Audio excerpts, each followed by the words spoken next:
Welcome to Accomplished Minds, a community of inspired and passionate people from all over the world, building a new economy. And today I have with me Leanne Talbot Xavier Bedasee from Island Cycle out of Jamaica, a new recycling startup.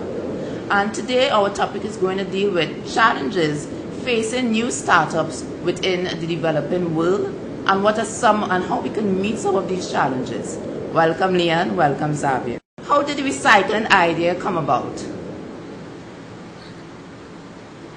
Well, we were looking into starting a business. We hadn't really decided what we wanted to do. We had a few options. We obviously see that there's a problem with disposing of garbage in the country. And being people that have traveled overseas, we can immediately see the difference between a developed country that has a recycling system already set up as opposed to Jamaica, where we're very behind when it comes to environmental sustainability. So we decided that we think it would be a viable business and one that would be for the greater good and help the economy and help clean up the country. And I mean, the benefits are endless. Nevertheless, we were also very passionate about the environment as well, so it just led us right into giving more of a care for the environment in Jamaica. Okay. How did you go about identifying a market, meaning like in the early stages of developing Island Cycle? What did you consider to be the key elements in achieving success? Key element in achieving success in Jamaica in terms of like recycling is education. In Jamaica, it's not entrenched in our daily activities to really go about we weren't taught how to recycle. It's not a part of our culture almost as if, but it's a part of our culture to have a beautiful Jamaica. And everybody wants to have a beautiful Jamaica. Yes.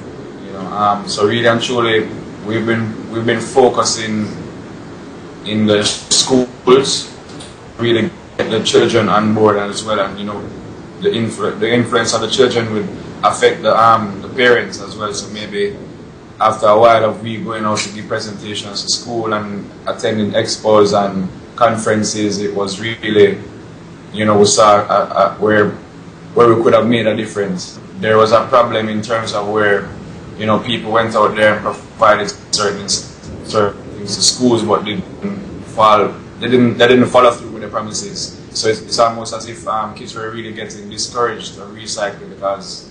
Okay. You know, and here comes Island Cycle to save the day as two young entrepreneurs that kids could really relate to. Yeah. It looked like a major part of your business is education and educating the youth, and that is what you're bringing with the recycling component. Yeah. Okay. What are some of the major influences that have helped you shape the company? And are those influences still influencing Island Cycle today? The major influences, our day-to-day view of the country, us driving around and seeing the garbage on the road. We are both very nature-loving people, so we spend a lot of time outdoors, beach, rivers, hiking, anywhere outdoors. We both just happen to love outdoors. So we come into contact with the natural beauty of Jamaica being contaminated very often. So that's definitely one thing that drives us. And the fact that, you know, we're a developing country, we have other problems such as poverty and crime and violence, which the government tends to focus on. And so there isn't much focus placed on teaching the average citizen to clean up after himself or to not dispose of his garbage in gullies or on the side of the road or throw it outside the window when you're driving. Those things, there's no, it's not enforced basically. The government doesn't spend much time on that because there's so much other things going on in the country, and of course as a developing country, they can't focus on everything. So that's basically where we decided to step in and try and help out where the government can't. How has you guys been received by the educational schools and university? Has it gone over like, yay, come in, get ready to start? How has that? In the beginning, really wasn't, because there was almost a fear for who the entities that used to do this before, as I said, I went to the schools and gave them all promises. They created competitions and fell short of providing what they needed to provide to the kids. So it's almost as if when we went to the principals to approach them and schools to give presentations, they're like, hold up, back up. What's different about you guys? Why is it that you guys going to come in and make a difference? And we told them, give us a chance, and we proved it. And we went to over 30 schools to try to get them on board. And we managed to get that, and then after that it was just constant going to schools and giving presentations. And I mean, after a while we found other entities in the industry where they actually jumped on board as well, just to go along with the flow, where they could now send out this information to kids. Now there are ads on TVs, now we have signs on the roads, now we have recycling bins that is being looked upon as bringing about awareness, you know what I mean? So that's where we're at right now. Wow, excellent. So it looked like you have been the trailblazers, and it looked like you had overcome that challenge. So yes. In Jamaica, we like to say trendsetters. Yes. And I know that starting a business requires a lot of perseverance. And some people talk about the hills and mountains they had to climb. What are some other challenges that Island Cycle is going through right now, and how are you getting off the ground, and how are you coping with it? The challenges that we have at the moment are mostly funding. It's a highly capital intensive business to start up, so there's a lot of funding that needs to be put into purchasing machinery, recycling bins, a warehouse where we can actually do the processing, things like that. So it's really just getting the funding together to start up, and once we have started, the business, it will fund itself and sustain itself. So continuous funding isn't necessary really, but to get started, that's really the biggest speed bump that we have right now. Funding, are you getting help with that? What are some of your strategies to help? How are you tackling the funding issues? At the moment, we're looking at putting a video on a crowdfunding website, which should be up next few weeks, where there's different applications for funding for environmental projects that people have all over the world. There's one, for example, from the Arthur Guinness Foundation, which we're looking at currently. There's we'll be speaking to the United Nations. There's a lot of different international groups, whether just generally helping development or environmental specifically, but we're looking at anybody really who can provide grant funding for things like this. Okay. I would describe you guys, I could be wrong, as social entrepreneurs. But how would you describe yourselves? It's funny that word actually has come up a lot recently. And based on the definition, I guess you could call us that. Somebody versus, like a businessman versus an entrepreneur is very different. Where you have a businessman more leaning towards him making an income or making profit a certain way. And, he really wants to help the impact his economy, give back, create jobs, and at the same time, anything that come. You know what I mean? If it don't have to be a big water cash or lots of money, because really and truly, that's not really where our heart is. Yes, we'd like to make some money and take care of our families, but at the best way we can, we know that we feel more blessed and impact that we know that we give back to society as well. Very well. And I'm glad that you are teaching the youths that social, that service. What are some of your satisfying, this journey in Island Cycle? I'm sure you will have some rewarding experience and satisfying experience as you... We do. When we give presentations, for example, we went to Riverton City to give a presentation. Riverton City is one of the two major dumps or landfills in Jamaica. The difference is from what everyone would think a landfill is that there's actually a community built around and on the dump. So people live amongst the garbage. Okay. So we went down there to give them a presentation on recycling. the benefits, the reason why it's important, explain to them the different types of things that can be recycled. And the response we got from them was really overwhelming. We had mostly children that were all attentive, asking questions.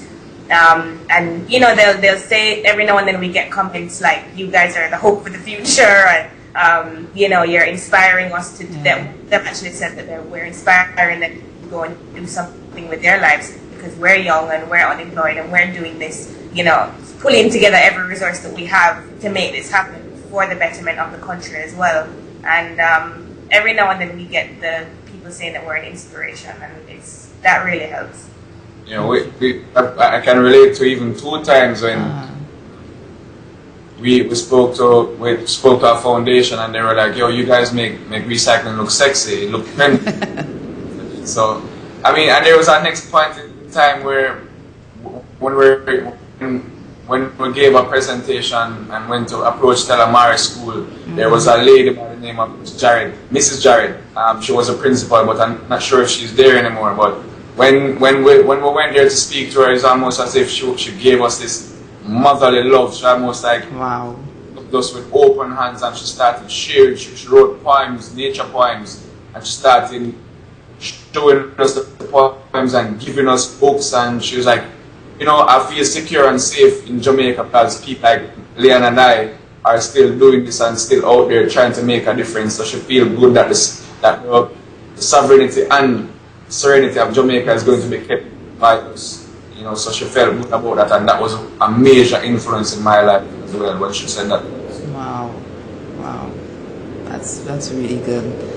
And has this startup experience revealed anything new about yourselves? I mean, going through this journey, has it explored? Had you reinvented yourselves? No, yeah, it had. I mean, when we were having this conversation just the other day. When you're starting a business, it takes just so many different angles of life that you never thought you'd be in.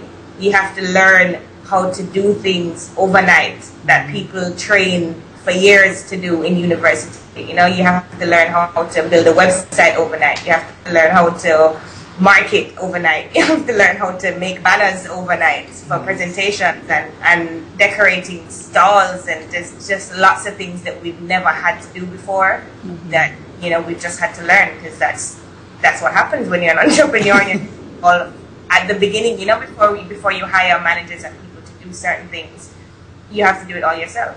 Yes, experience as well, because then when we get to the point of hiring, we will know what is recommended and try to, you know, go about and telling them the best way to do it and stuff like that, because it's not like we never go through it, you know. So that we can relate to them and let them know how to do it better. Okay. How did Richard Branson, because that's where I found you, Leanne, how did that program help you guys, help Island Cycle?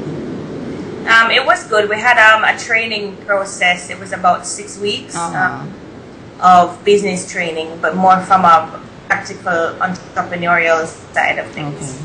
So we had people in the industry who are, I guess, specialists in different areas, say specialists in marketing, specialists in finance and accounting, people who have already done that, people who own financial firms and own marketing firms and people like that, to come in and share their experiences with us. So it was good. We went in with a business plan, and by the end of that training session, a lot of things had changed, and I think the business model generally is more stronger now. Okay. In a world where everything equals out, everything, and what are the future plans for Island Cycle? Where do you see Island Cycle in the next 2 years? Next 2 years, we see us making a mark in terms of like putting forward implementations for recycling in Jamaica and the wider Caribbean, bringing about certain awareness to the point where everybody knows about recycling, the young, the old, the hip, the high, trendy. Everybody can relate to that, and I mean, really and truly, it's in our best interest to give back, as we said. So really and truly, we plan to stop. We want to stop exporting certain things in Jamaica, so that we could maybe manufacture our own from these recyclable materials. You know, so I see us going in that direction after the next few years. That's a lot. And, you know, as entrepreneurs, new entrepreneurs, having the fuel and having the energy to keep going, what are some advice would you give to people out there who have, you know, who's aspiring, who is just, you know, finding it hard and it's feeling like, you know, down and depressed, say, oh, I can't keep on going? What are some other advice you can lend to us today? The strongest one I can give people is that never give up, because you never know the brink when you're going to reach success. I mean, a lot of people, it took them a long while to build things, so maybe really and truly, some people give up before they become successful, and they were right on the verge to becoming successful. You know what I mean? So don't give up at all, and just continue doing what you're doing. And you know, trust me, I'll tell you to go in the farm of even doing stuff you like to do. You know what I mean? And that you have a passion and a drive for that will keep you going. Self-motivate yourself. Listen to music. You know what I mean? Because music is healing, and trust me, sometimes it works. It works wonders. You know, inspire yourself. Be the change. I would say also surround yourself with other people who are trying to do what you're doing, in terms of trying to, at the same place that you're at, trying to build a business, going through the same problems. It really helps when you can kind of vent to someone who's going through the same thing, and then you can share experiences and motivate each other. And also surround yourself with people who have done it already, veterans and people who, successful entrepreneurs, whether it's aunts, uncles, anyone you can find that already has owned a business and has gone through it and had to push themselves through it and motivate themselves. Okay. And what do you say to naysayers, you know, the pessimists out there who always say, oh, you're still in that? Why don't you just find a regular 9 to 5? Thankfully, we don't have many of those. Most people love what we're doing and see it as something good, and we get 99% support. The naysayers, What don't go, I mean? I mean, when you have tunnel vision and you've decided this is what you're going to do, naysayers are irrelevant. You can't allow them to discourage you, because really and truly, a lot of people say a line of success. They say success, but they don't know the turmoil and tribulations and trials that they had to go through to become successful. You know what I mean? All they see is a straight line to success, when there are curves and roundabouts and all sorts of things that we have to go through to be successful. You know what I mean? So that's what I would say to people. Wow. I mean, you guys is on the right path, and I'm feeling the energy coming out from you, and I wish you all the best. And I hope to see you soon in Trinidad, Grenada, St. Vincent, the whole archipelago. And I want to thank you so much for taking time. Thank you for the opportunity.